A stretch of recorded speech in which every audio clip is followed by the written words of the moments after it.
साहब मौजूद है, मलिक इमाम बख्श साहब मौजूद है, पहलवान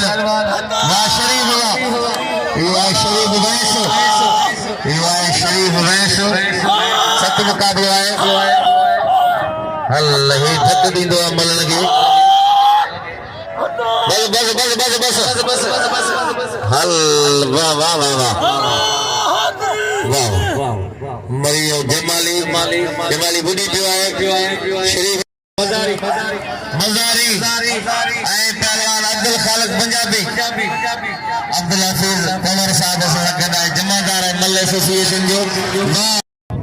सख्त मुकाबला है मुकाबलो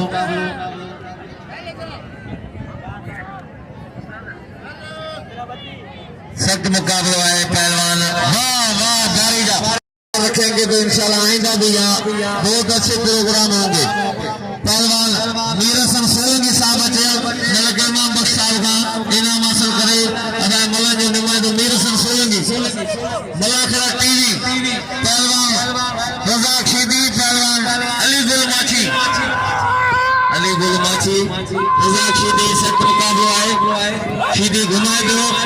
माछी बचे दो घुमा शीदी घुमाए दो शीदी वाह अरे कौन बोलेंगे इनाम दिया फरमाइंदा मेरा सब सोलंकी के मलिक इमाम बख्श गरीब आबाद मंगो पीर